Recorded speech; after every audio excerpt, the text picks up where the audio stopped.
Welcome to the documentary of T.S. Eliot Impersonal Theory of Poetry. Poetry, the art form that captures the essence of human experience, has often been associated with personal expression and emotional depth. But what happens when a poet challenges this notion and embraces the concept of impersonality in their work?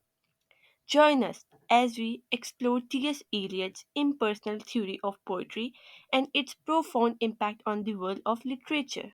Thomas Stearns Eliot, a literary pioneer of the 20th century, was heavily influenced by two key figures, Thomas Ernest Helm and Ezra Pound.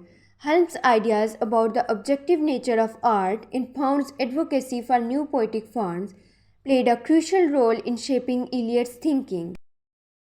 It was through their influence that Eliot began to question the traditional emphasis on the poet's individual voice and sought to explore the idea of impersonality in literature. Eliot's theory of poetry, known as impersonal theory, challenged the conventional notions of the relationship between poems and their authors. Let's dive deeper into Eliot's ideas. According to Eliot, a poem should not be viewed in isolation. Instead, it should be seen in relation to other poems, forming a vast network of interconnected work. This idea of intertextuality allows each poem to gain significance from its earlier versions and contribute to the ongoing development of poetic tradition. The literary critic Scott James says Eliot's emphasis on the relation of one poem to another opened up new possibilities for poets. It allowed them to engage in a rich dialogue with the past, drawing inspiration from earlier works while simultaneously adding their unique contribution to the literary canon. Eliot's theory also explored the relationship between a poem and its author. He believed that the poet should detach themselves from their work, allow the poem to exist independently. By removing the ego, the poem becomes a self sufficient entity capable of speaking to readers on its own terms.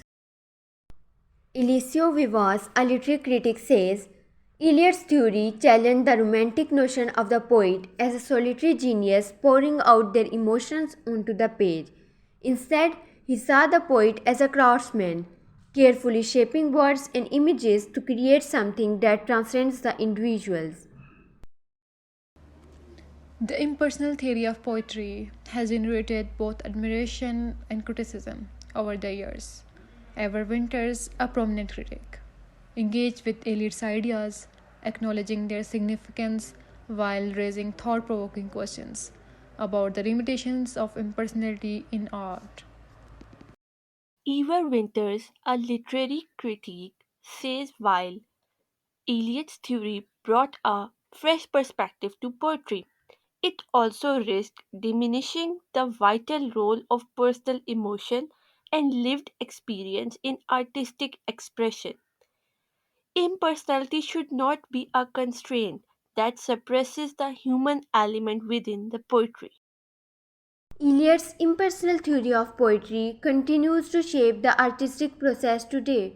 It has inspired countless poets to explore new ways of creating and connecting with their readers. By embracing the principles of impersonality, poets have been able to craft works that speak to universal truths, transcending the boundaries of time and personal biasness. Now, summing up this documentary as we reflect on T.S. Eliot's impersonal theory of poetry. We are reminded of the power of art to transcend the individual and capture the essence of human experience. Through the lens of impersonality, poetry continues to evolve, leaving an indelible mark on our collective consciousness. Thank you for watching.